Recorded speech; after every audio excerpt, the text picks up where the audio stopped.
Muy buenas noches, muy buenas noches. Vamos a estar desarrollando en este periodo de tiempo el estudio bíblico relacionado con la pregunta número 32 del Catecismo Mayor de Westminster.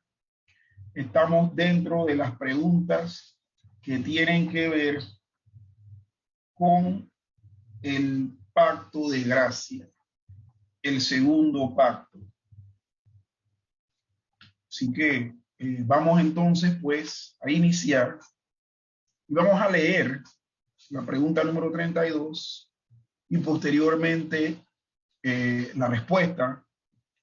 Vamos a estar leyendo las referencias bíblicas y desarrollar pues la lectura de las preguntas del comentario. Y dice así la palabra del Señor. Dice así este estudio.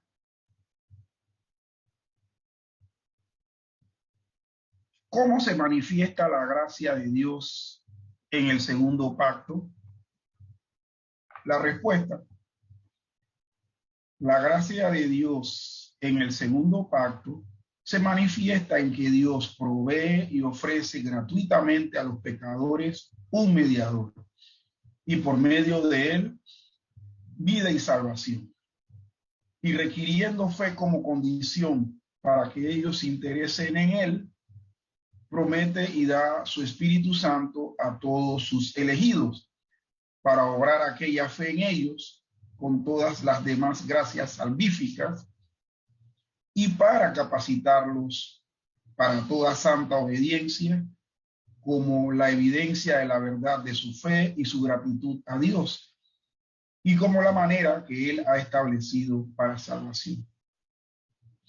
Esta pregunta que nos hace el catecismo, cuando dice cómo se manifiesta la gracia de Dios en el segundo pacto, en esta respuesta que acabamos de leer, está dividida en tres partes.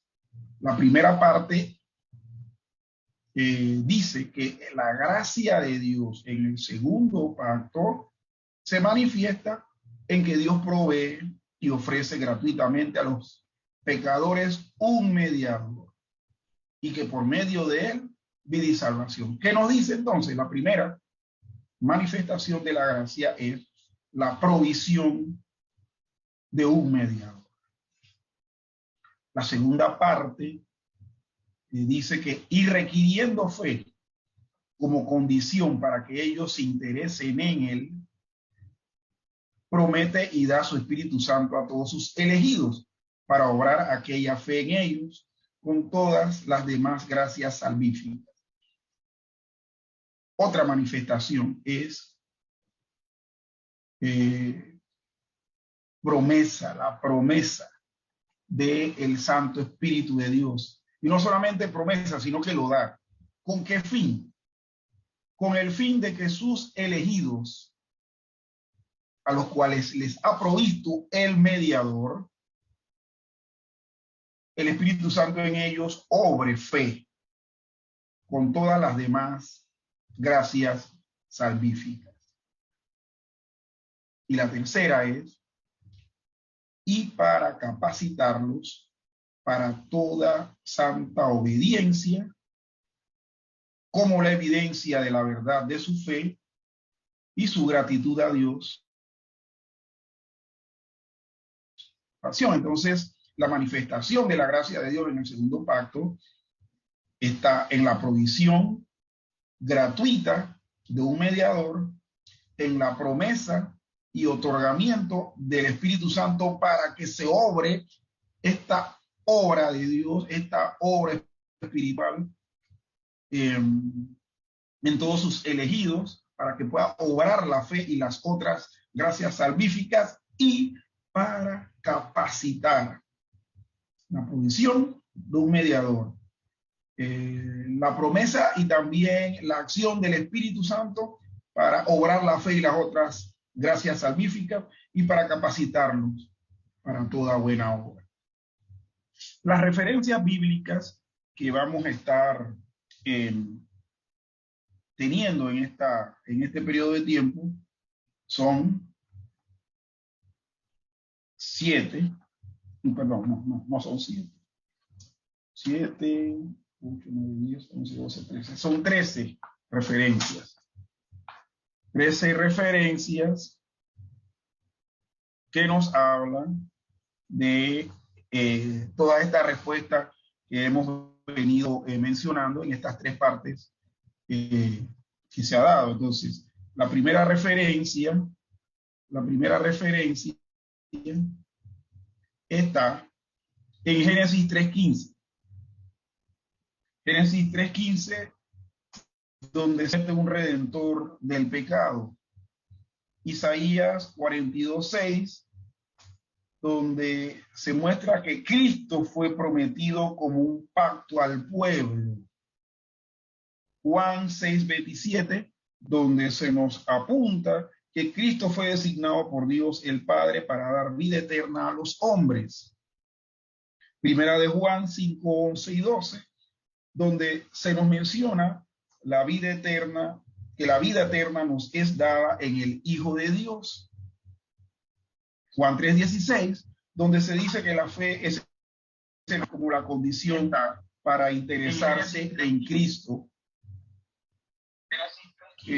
Juan 1:12, donde se dice que la fe en Cristo es necesaria para llegar a ser hijo de Dios. Para llegar a ser hijo de Dios. Proverbios 1:23, donde se nos dice que Dios promete su Espíritu Santo para sus elegidos.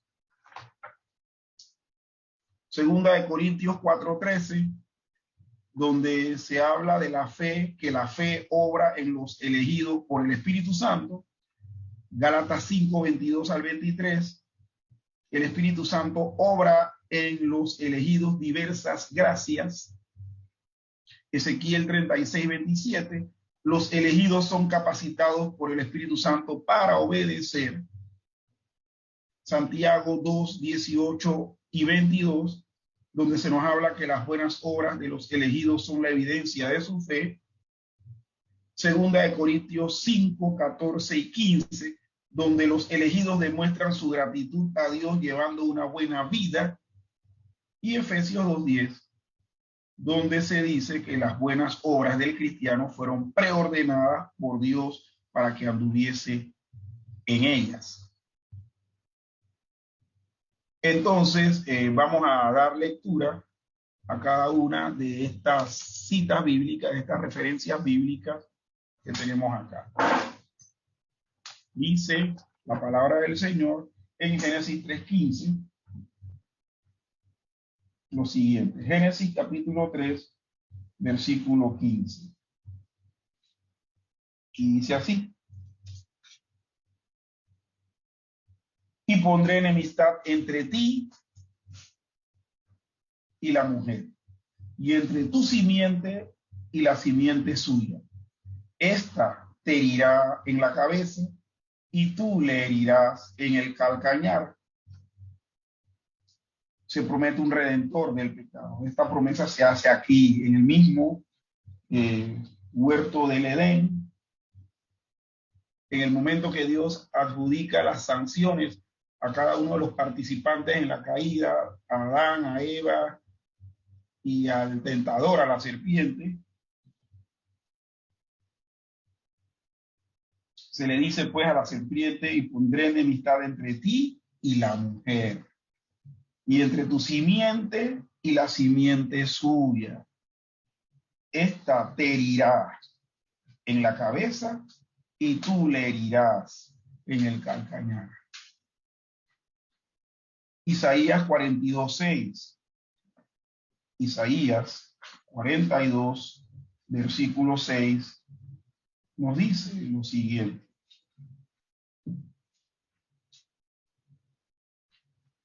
Aquí tenemos, dice: yo Jehová te he llamado en justicia y te sostendré por la mano. te guardaré y te pondré por pacto al pueblo, por luz a las naciones. Cristo fue prometido como un pacto al pueblo. Y eso es precisamente lo que dice este versículo. Jehová, hablando de manera personal, dice, yo Jehová te he llamado en justicia y te sostendré por la mano. Te guardaré y te pondré por pacto al pueblo, por luz de las naciones. Y en este capítulo 42 de Isaías, precisamente se está hablando, describiendo al siervo de Jehová. En Juan 6:27, Juan 6:27 dice también lo siguiente, Juan 6, versículo 27.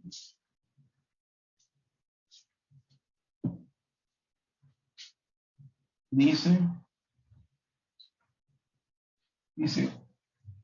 trabajad no por la comida que perece, sino por la comida que a vida eterna permanece, la cual el Hijo del Hombre os dará, porque a este señaló Dios el Padre. Cristo fue designado por Dios el Padre para dar vida eterna a los hombres. Amén. Así es. El mismo Jesús diciendo esto. Trabajemos por el pan o por la comida, no por la comida que perece, sino por la comida que a vida eterna permanece. ¿Y quién es esa comida que a vida eterna permanece? El pan de vida, la cual el Hijo del Hombre os dará, porque a este señaló Dios el Padre. En primera de Juan, capítulo 5, versículos del 11 al 12, también se dice lo siguiente, Juan 5, 11 y 12, que dice, y este es el testimonio, que Dios nos ha dado vida eterna y esta vida está en su Hijo. El que tiene al Hijo, tiene la vida. El que no tiene al Hijo de Dios, no tiene la vida. La vida eterna nos es dada en el Hijo de Dios. Y aquí lo dice directamente y tajantemente, el que no tiene al Hijo de Dios, no tiene la vida. Juan 3:16, pasaje conocido, porque de tal manera amó Dios al mundo que ha dado a su Hijo unigénito para que todo aquel que en él cree no se pierda, mas tenga vida eterna. Y él cree, en el que él cree no se va a perder.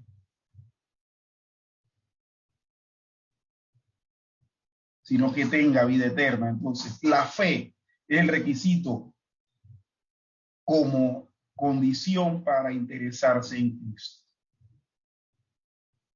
Juan 1:12, también un texto conocido, y dice que a todos los que le recibieron, a los que creen en su nombre, les dio potestad de ser hechos hijos de Dios. La fe en Cristo es necesaria para llegar a ser hijos de Dios. Y según este versículo 12 del capítulo 1, a los que le recibieron, a los que creyendo en su nombre, bueno, se les ha conferido la potestad, el derecho de ser hijos de Dios. Proverbios capítulo 1, versículo 23. Proverbios 1, 23. Vamos a buscar Proverbios. Aquí estamos en la sección de Proverbios. 1:23 dice, volveos a mi reprensión. He aquí, yo derramaré mi espíritu sobre vosotros. Dios promete su espíritu para sus elegidos. En el mismo inicio del libro de los Proverbios, en todo el texto que habla del tema de las amonestaciones de la sabiduría, se habla pues que debemos volver a la reprensión, al consejo, al regaño de parte de Dios, a la alarma, a la alerta. Y dice, he aquí yo derramaré mi espíritu sobre vosotros. De la única manera, y eso lo vamos a ver también, de la única manera por la cual el pecador responde al llamado de Dios, en donde le revela la verdad de su condición y le revela al individuo, al ser humano, que va a ser condenado, es precisamente a través del Espíritu, de la acción del Espíritu Santo. No es la elocuencia de ningún predicador o maestro, es la acción del Espíritu Santo. Segunda de Corintios 4:13. Segunda de Corintios 4:13 dice, y lo leo para ustedes, dice, pero teniendo el mismo espíritu de fe, conforme a lo que está escrito, creí, por lo cual hablé. Nosotros también creemos, por lo cual también hablamos. Pablo aquí hablando de que debemos vivir por fe o que estamos viviendo por fe. Y precisamente esto como sustento de la referencia bíblica de que la fe obra en los elegidos por el Espíritu Santo. Eso lo dijimos hace un ratito, que el único que va a poder lograr que un pecador responda al llamado de Dios creyéndolo es el Espíritu de Dios. Si no es por el Espíritu de Dios, nadie de los nadie llega a la fe. Gálatas 5, versículos 22 y 23, nos dice lo siguiente respecto a la referencia que el Espíritu Santo obra en los elegidos diversas gracias, y dice, mas el fruto del Espíritu es amor, gozo, paz, paciencia, benignidad, bondad, fe, mansedumbre, templanza. Contra tales cosas no hay ley. El Espíritu Santo obra en los elegidos diversas gracias. Y me llama la atención que en la expresión de estos dos textos se menciona el fruto del Espíritu, es decir, el resultado de la obra del Espíritu Santo en el carácter de ese individuo. Y al final termina diciendo, contra tales cosas no hay ley. ¿Por qué? Porque ese cambio de carácter no lo produce la obediencia a la fe, porque nosotros no tenemos la esencia, la naturaleza para obrar estos frutos. Por lo tanto, ahí se dice, no hay ley, o sea, no hay obediencia a la ley que te pueda llevar a eso, porque la ley es un estándar muy alto que precisamente apunta a estos mismos principios, a estas mismas virtudes.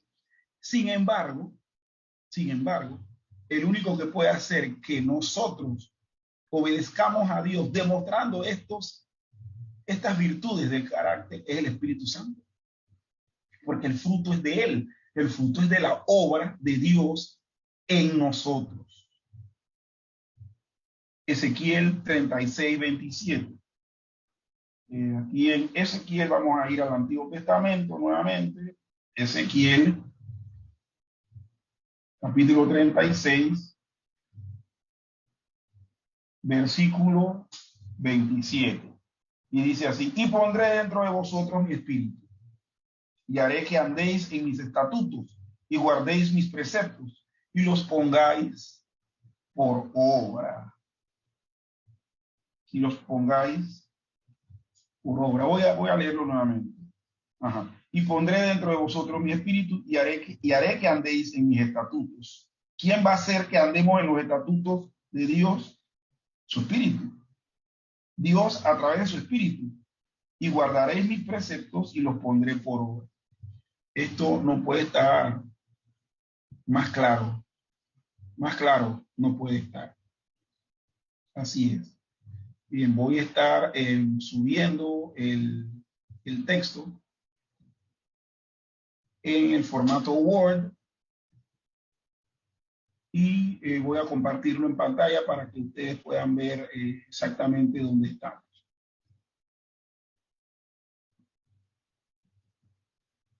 Ok, vamos a ver. Vamos a maximizar esto aquí. Y entonces buscamos la pregunta número 32 del Catecismo Mayor.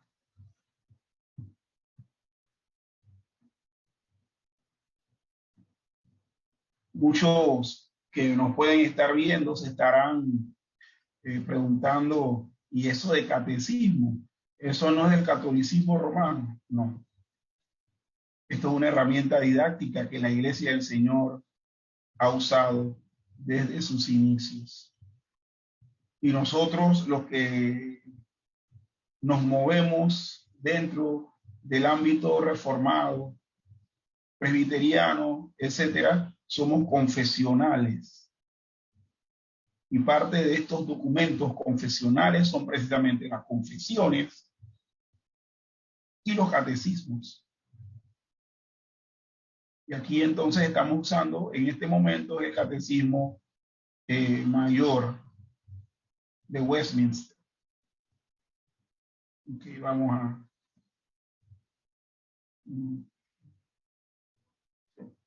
a seguirlo buscando aquí. Sí.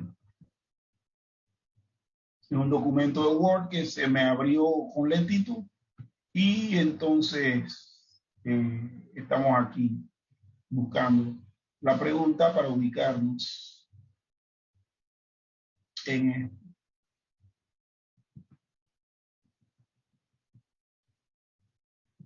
Bien, aquí está. Aquí está la pregunta.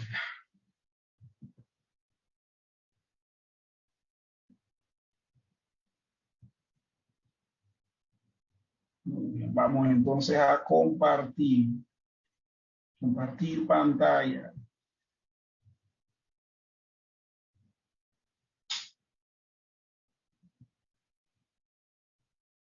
Ok, va a aparecer en pantalla entonces el documento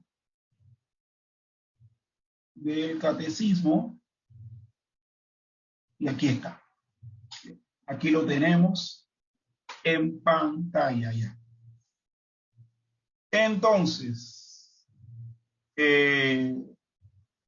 estuvimos leyendo ya últimamente la referencia de Ezequiel 36:27, donde pues el título de ella es que los elegidos son capacitados por el Espíritu Santo para obedecer, y lo leímos, y claramente decía, pondré dentro de vosotros mi espíritu y haré que andéis en mis estatutos.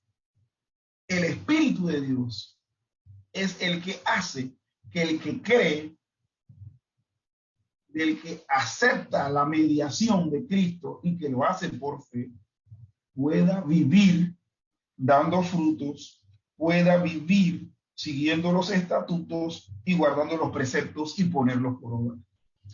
Es única y exclusivamente por la obra del Espíritu Santo en nuestras vidas. ¿Por qué? Porque nosotros somos incapaces de poder guardar la santa ley de Dios, los santos preceptos de Dios. Somos incapaces, tenemos una incapacidad natural, porque nuestra naturaleza está vendida al pecado. La siguiente referencia es Santiago 2, 18 y 20. Buscamos Santiago capítulo 2, versículos 18 y 22. Santiago, la epístola de Santiago, capítulo 2, versículos 18 y 22. Okay, vamos a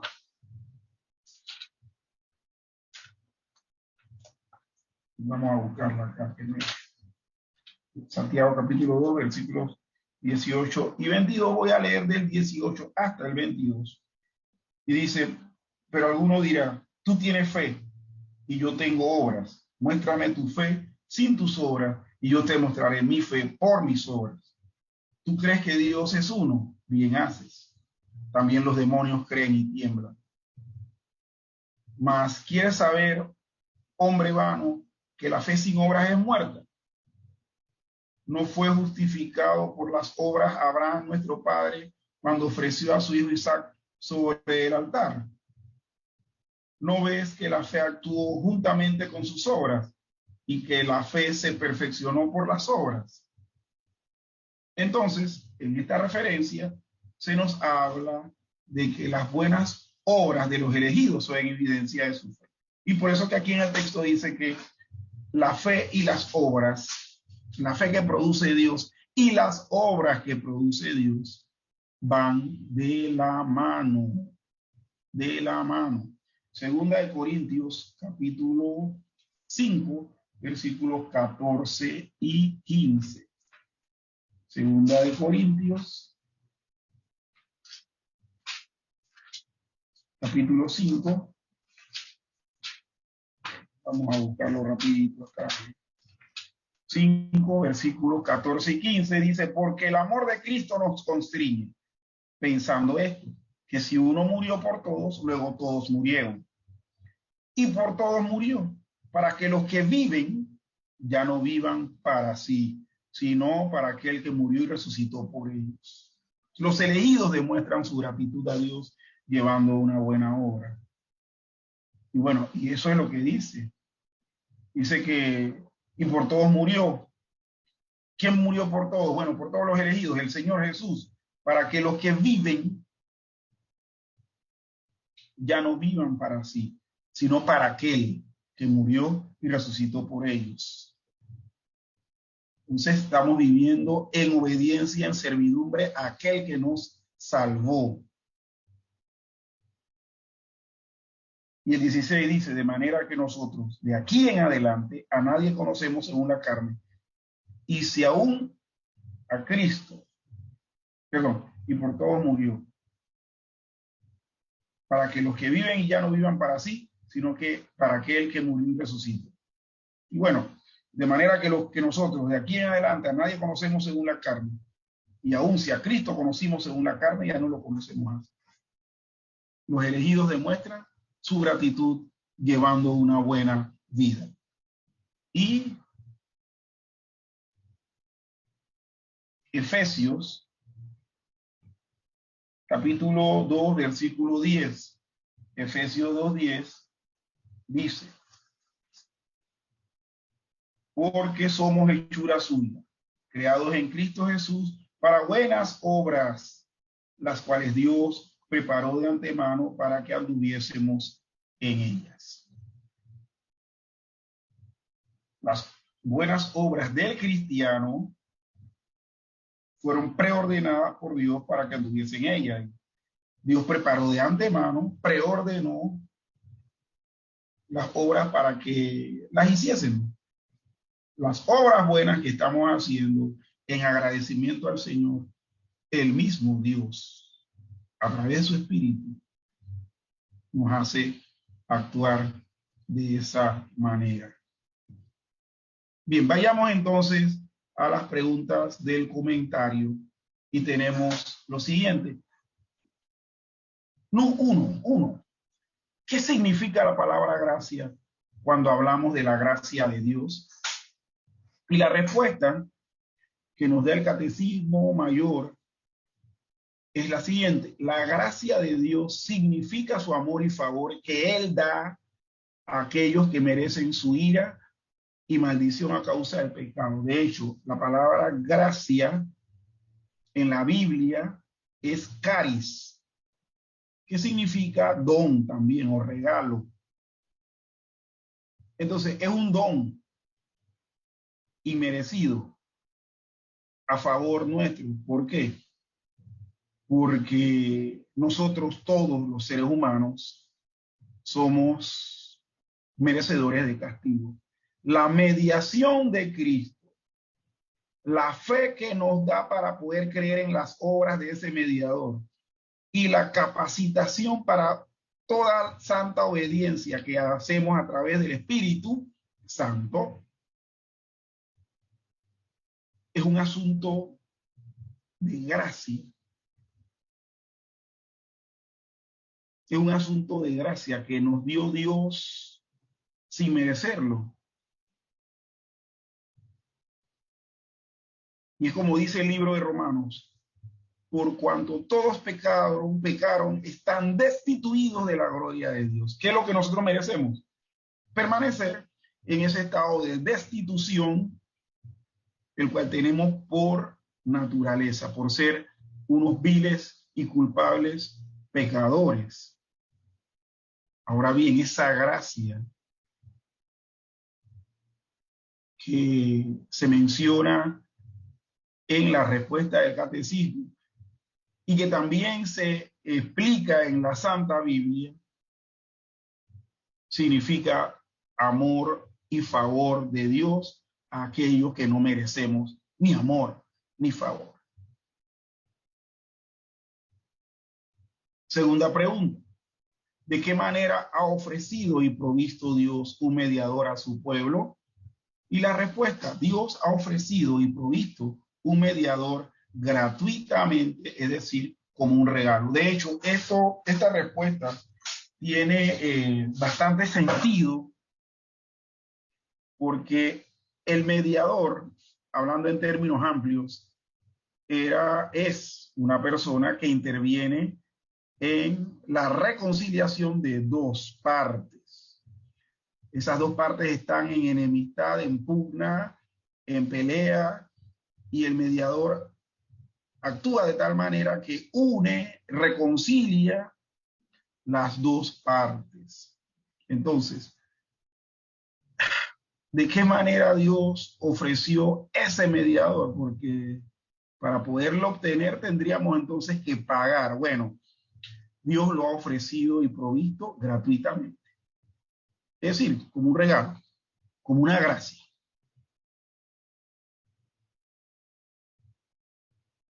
Y recordemos la respuesta de la pregunta. La gracia de Dios en el segundo pacto se manifiesta en que Dios provee y ofrece gratuitamente a los pecadores un mediador. Entonces, ese mediador tampoco nos costó nada. Dios nos lo otorgó. Pregunta número 3. ¿Qué significa la palabra mediador? Y la respuesta: un mediador es una persona que hace reconciliación entre dos partes que están enemistadas. Muy bien, eso lo habíamos compartido ya. 4. ¿Por qué es necesario que los pecadores tengan un mediador para ser salvos? ¿Por qué es necesario entonces un mediador? Y más para ser salvos. Y la respuesta es: se necesita un mediador porque los pecadores no se pueden reconciliar ellos mismos con Dios. De hecho, como decíamos, hay dos partes en pugna, enemistadas. Dios está enemistado con el hombre está enemistado con Dios. Dios es enemigo del hombre. Y para que deje de ser enemigo tiene que haber una reconciliación. Entonces es necesario que para podernos acercar a Dios y reconciliarnos con Dios haya un mediador. Mediador que ya sabemos que es gratuito, que no nos ha costado. 5. ¿Qué es lo que provee Cristo, nuestro mediador? Bueno, ese mediador que Dios nos da gratuitamente, por el cual nosotros podemos acercarnos a Dios, ¿qué nos provee? Bueno, provee la salvación del pecado y la vida eterna a aquellos que lo reciben. ¿Por qué nos da esa salvación del pecado? Porque como ya hemos apuntado, hemos dicho, el hombre merece castigo, merece condenación eterna. Por lo tanto, el Señor Dios nos salva de esa condenación. Y a la vez, habiéndonos salvado de esa condenación, que esto es resultado entonces de la obra de reconciliación que logró ese mediador. Ya Dios no nos va a condenar, ya Dios no va a derramar su ira como enemigo nuestro, porque el mediador ya ha reconciliado las partes y como fruto de la reconciliación entonces provee salvación del pecado y vida eterna. Sexto, ¿cuál es la condición que está ligada al pacto de gracia? ¿Cuál es la condición que está ligada al pacto de gracia? Y la respuesta es, la condición que está ligada al pacto de gracia es la fe en Jesucristo. De la única manera que nosotros podemos entrar en este pacto, en este segundo pacto, en el pacto de gracia, es a través de la fe. En el pacto primero era el pacto de vida o pacto de obras. La condición era la obediencia. Es decir, se tenía que obedecer, se tenía que cumplir lo establecido por Dios, con obras, con esfuerzo. Obviamente el hombre pecador no pudo obtener esa justificación delante de Dios a través de obras justas, porque no tiene la naturaleza para hacer obras justas. Entonces, en el pacto de gracia, donde se nos da todo inmerecidamente, la condición para estar en él es la fe. Séptima pregunta, ¿qué significa la palabra interés en esta pregunta? ¿Qué significa la palabra interés en esta pregunta?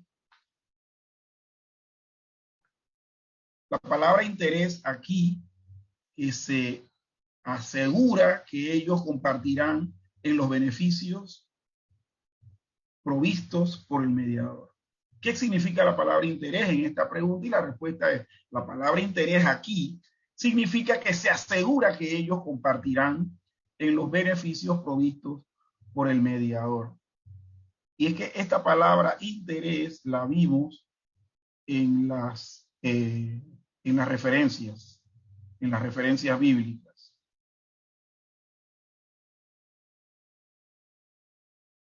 Lo vimos en las referencias bíblicas. O sea, el que está siendo guiado por Dios va a demostrar un interés.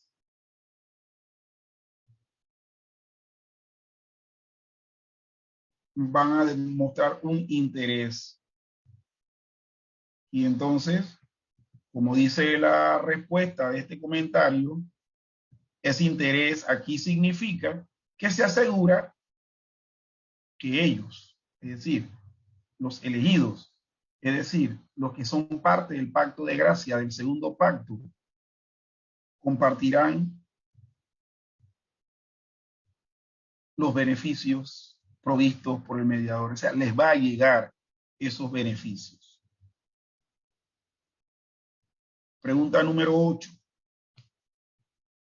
¿De qué manera obtenemos la fe en Jesucristo? Ya que es el requisito, ya que es la condición. ¿De qué manera obtenemos la fe en Jesucristo? Y la respuesta es, la gracia salvadora en Jesucristo es un regalo de Dios. La manera en que la obtenemos es porque Dios nos la dio. No la podemos tener de nuestra propia naturaleza, ni porque la hemos estado buscando. La gracia salvadora en Jesucristo es un regalo de Dios. No lo obtenemos por nosotros mismos ni por naturaleza. Nadie puede realmente creer en Cristo a no ser que Dios le haya dado el regalo de fe. Nadie puede tener fe y entrar en este pacto de gracia a menos que Dios mismo sea el que nos otorgue esa fe, que también nos la otorga de manera gratuita, sin merecerlo, porque deberíamos todos estar obligados. Ok, quieres salvarte, entonces, bueno, obtén la fe, pero no, Dios sabe nuestra incapacidad. y a los que nos eligió para salvación, entonces nos da la fe también. 9. ¿Cómo es que Dios nos da el regalo de la fe en Jesucristo? Y la respuesta, Dios nos da el regalo de la fe en Jesucristo mediante la obra especial del Espíritu Santo en nuestro corazón. Dios nos da la fe, pero nos la da a través del Espíritu Santo.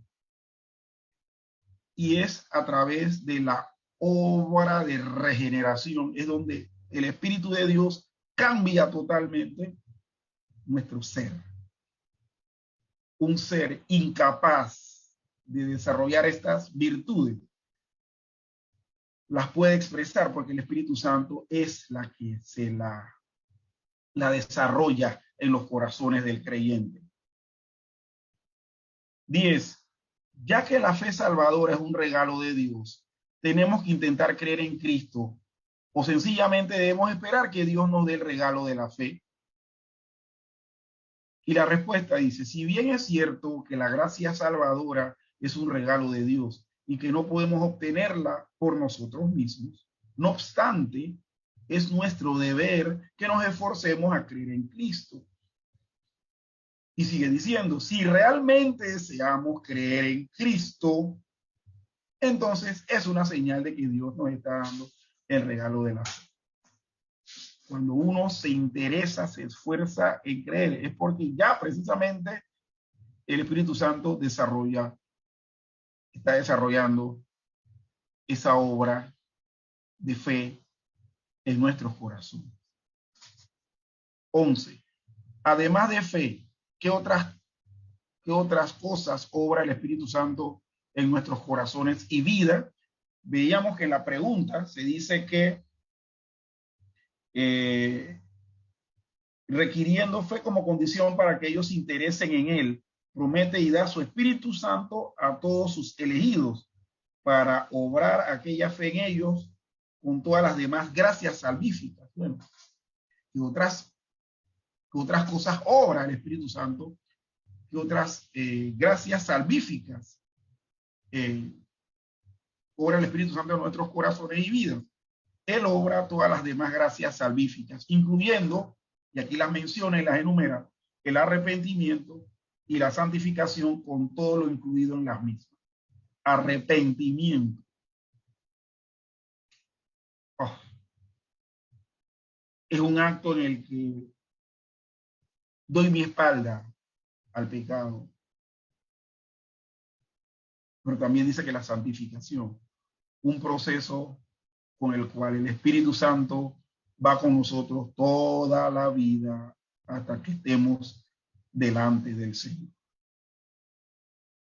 Con todo lo incluido en las mismas, en el arrepentimiento y en la santificación. Es decir, con todos los beneficios y resultados de ellas. 12. ¿Cuál es el resultado de esta obra del Espíritu Santo en nuestros corazones? ¿Cuál es el resultado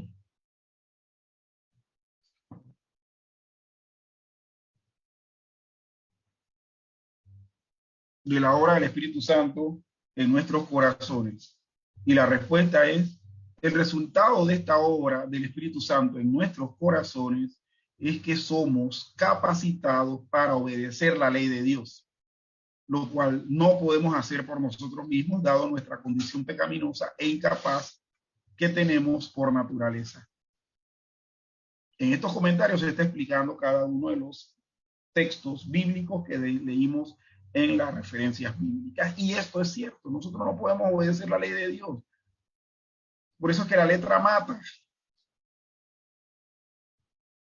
Pero ¿quién nos hace poder obedecer la ley de Dios? El Espíritu Santo. Y lo va logrando en un proceso que se llama la santificación. 13. ¿Por qué debe un cristiano desear ser obediente a la ley de Dios? Un cristiano debe estar deseoso de obedecer la ley de Dios como la evidencia de la veracidad de su fe y su gratitud a Dios. Bueno, un cristiano debe ser obediente, debe querer ser santo y debe querer que el Espíritu Santo haga esa obra permanente en su vida, porque es evidencia ese deseo de que realmente el Señor nos dio fe para creer. Y en segundo lugar, como un acto de gratitud.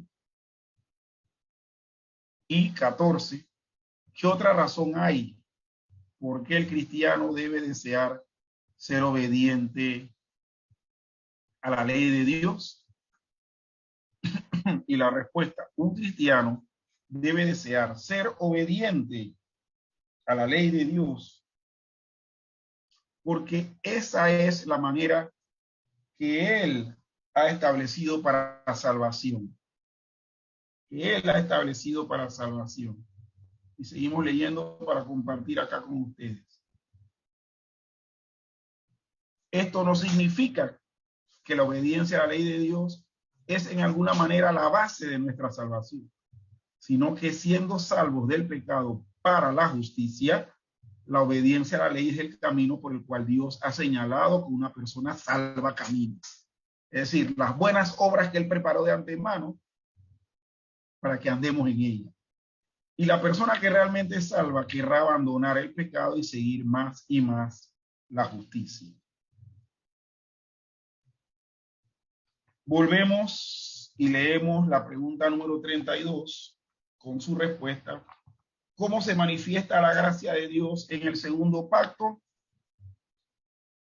Y la respuesta es, la gracia de Dios en el segundo pacto se manifiesta en que Dios provee y ofrece gratuitamente a los pecadores un mediador y que por medio de él vida y salvación, y requiriendo fe como condición para que ellos se interesen en él, promete y da su Espíritu Santo a todos sus elegidos para obrar aquella fe en ellos con todas las demás gracias salvíficas y para capacitarlos para toda santa obediencia, como la evidencia de la verdad de su fe y gratitud a Dios, y como la manera que Él ha establecido para salvación.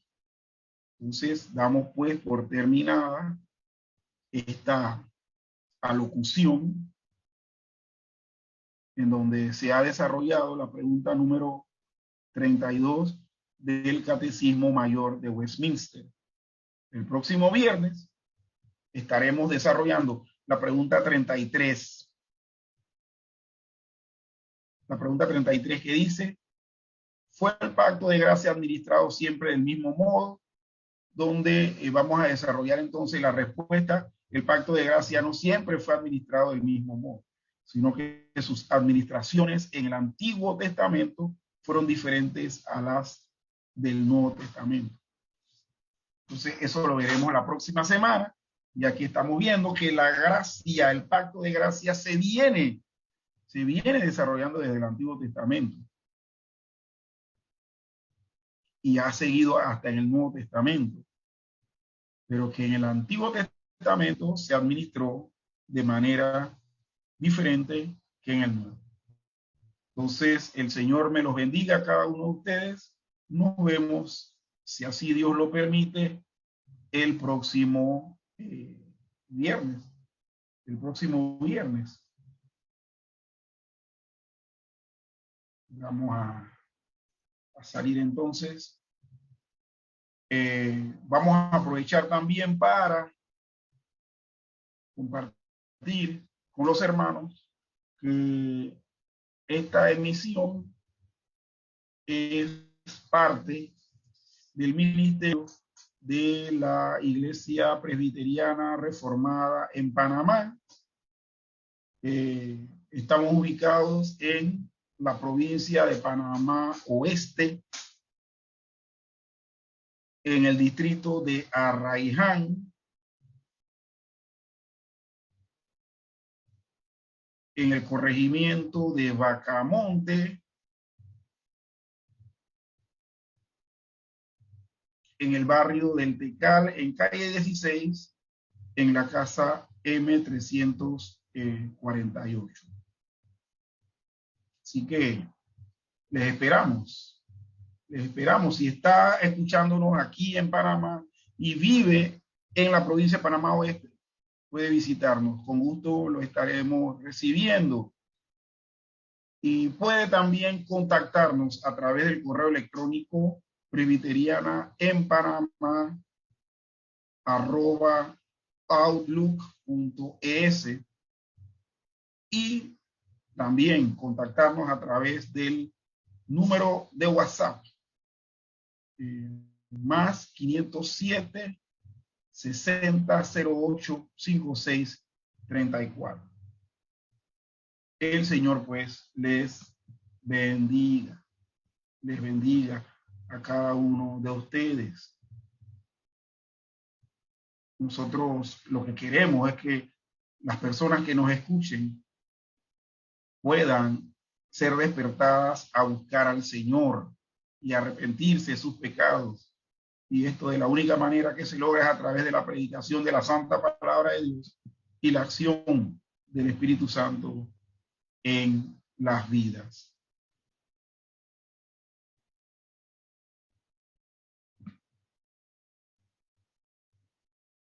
La acción del Espíritu Santo en las vidas. Vamos a estar orando, vamos a orar y vamos a pedirle al Señor que nos ayude pues a entender estas enseñanzas bíblicas, que nos ayude a poder internalizarlas en nuestros corazones. Oremos. Señor y Padre Santo de la gloria, damos gracias por esta oportunidad que tú nos das de poder ver tu santa palabra a través del Catecismo Mayor de Westminster. Te pedimos, Señor, humildemente, que tu Santo Espíritu obre en nuestros corazones